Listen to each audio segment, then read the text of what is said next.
Hi, I'm Dr. James Meyers. I'm a physician and a clinical informaticist. You can find my videos and articles on my Substack as the EMR Functional Design Guy or the website fciinsights.com. In this video, I'm going to try to show what an ideal EMR designed for primary care would look like carrying out the functions of problem search and selection.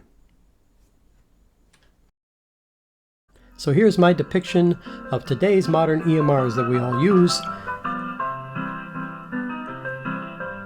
And let's take the case of a primary care practice and a new patient with known type 2 diabetes with kidney complications and tingling in their hands and feet. As I start to care for this patient, I'm going to want to populate their problem list.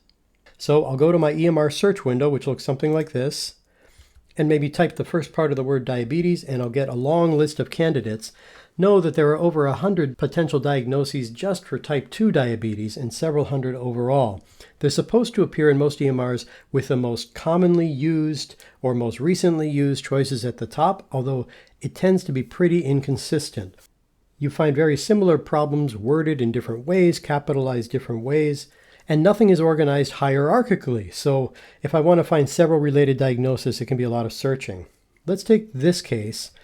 Maybe I wanted to start just by finding diabetes without complications. I don't see it right off, so maybe I'm going to add some more characters. And now I see type 1 without complications, and I see another type without coma. Oh, let me add a couple more characters. And finally here I see diabetes mellitus type 2 without complications. It's worded and capitalized strangely, but I need to get on with my work, so I'm just going to pick it, and I'm going to go on. Now I want to add a search for their kidney disease, which is diabetic nephropathy in this case. And hey, I got lucky. Type 2 diabetes with diabetic nephropathy is the first choice. So I'm just going to take it and say OK. And next, I'm going to search to look for their neuropathy, which is in multiple limbs. And here I have type 2 with diabetic neuropathy, autonomic polyneuropathy. Here it is, type 2 diabetes with diabetic polyneuropathy. It's hard to read all these and find it, and if there's more choices, it's even harder if I have to scroll. But I'm going to pick this and say, OK. If I were to look at just a portion of the problem list, here's what I just added. All the problems are there, but there's a bunch of difficulties here. First of all, the complications like nephropathy and polyneuropathy are not really underneath a general heading of diabetes. All three of these are peers on the problem list, and actually the first one I'm not even allowed to use. I shouldn't have added it at all. Once a patient has diabetic complications, I'm not allowed to bill for diabetes without complications because the payers will lower the risk indices on my patient and on my whole clinic if it's a widespread practice, and that will affect reimbursement. It's not fair to the clinic, it's not fair to the patients. Also notice that these won't even get alphabetized together because one starts with D and the other two start with T. Besides that, look how long these are. Type 2 diabetes mellitus. Who says mellitus anymore? We know what type 2 diabetes is. Diabetic polyneuropathy? Well, what other type could it be? It's part of the name of a diabetes diagnosis. Why can't it just say type 2 diabetes with polyneuropathy? How could we do this in a totally different way? Introducing Oriole. Oriole is a simple, clean, functional EMR, or actually it's a fantasy of an EMR. It's a vehicle that I'm going to use to demonstrate various ideas and principles. If we were to use the Oriole EMR with the same clinical case, we would also start with a search window like this, and we would type in part of the word diabetes, but our choices would look very different. The first three are in heavy bold type because those are categorical diagnoses that can be further refined and explored, and below that are some standalone diagnoses. In this case, let's say that I just wanted to mark plain old type 2 diabetes with no complications. I could click that and I could say OK and I'd be done. Or I could click refine to explore further. Instead of without complications, I could say this patient has neuropathy. I check that off, and down below you can see that there's a gray box next to neurologic complications. That's a clue that I could explore that further to refine again if I wanted. And here I'm going to pick polyneuropathy.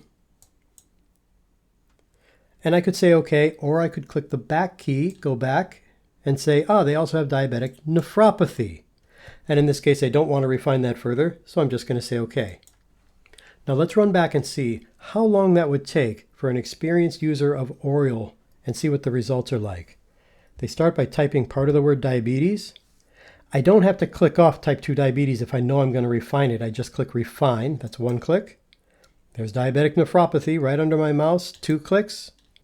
I could click neuropathy, but I already know I want polyneuropathy, so I'm going to go down here and refine under neurologic complications, 3 clicks, polyneuropathy, 4 clicks. From the time I started typing diabetes until I'm ready to click OK, I had only 4 clicks of the mouse with no scrolling or additional typing. And that allowed me to add a categorical diagnosis, which will group everything together on my problem list and in my assessments, and that's a feature not available in modern EMRs, along with 2 specific diagnoses for complications of diabetes. Both will appear in the problem list with these short simplified names, and both will have the detailed diagnostic codes and the long names that will be used automatically for billing. So I'll show you what that looks like on the problem list in a moment, but let's look at some other examples. Let's imagine I'm a neurologist and all I want to do is directly add diabetes with polyneuropathy to the problem list. I can search for part of the name, directly select it from a checkbox, and say OK. It'll go on the problem list like so, and I won't use the categorical features at all. For the next example, imagine the patient says, "Doctor, when I open and close my left hand, my middle finger pops." That's a description of a trigger finger, super common in primary care. Here are the results of my search on trigger, and I know I want to refine it to say that it's the left middle finger, so I'm going to click refine. That's obvious, and it's 1 click. Middle finger, that's obvious. That's my second click. Left middle finger, 3 clicks. No additional scrolling, no additional typing. And I say OK. And I get this detailed diagnosis with a simple description. Our next case is laceration of finger. Every primary care doctor watching this just winced and groaned because this diagnosis is so hard to select. There are over 50 variations available. They're never arranged in a hierarchy. When I try to select them, I select one, and then the system tells me that I need to specify more things about it. It's hard to do. I end up with problems that are 5 or 10 or more words long on my problem list, and it's kind of a mess. How often do we in primary care simply choose hand pain or unspecified wound of the hand or wrist just so we can get on with our work? Well, Oriole is going to make this very easy. I only get 1 match here. Obviously, I need to refine it because this is a laceration of the right ring finger in this case.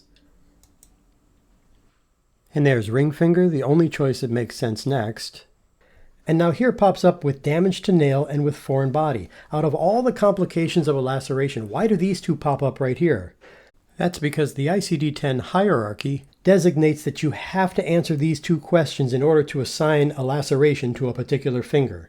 So Oriole hides that as best it can by presenting just the right necessary choices at the right time. So let's count the clicks. 1 for laceration of finger, 2 for ring finger. The nail was damaged, that's 3, and it's the right ring finger, that's 4 clicks.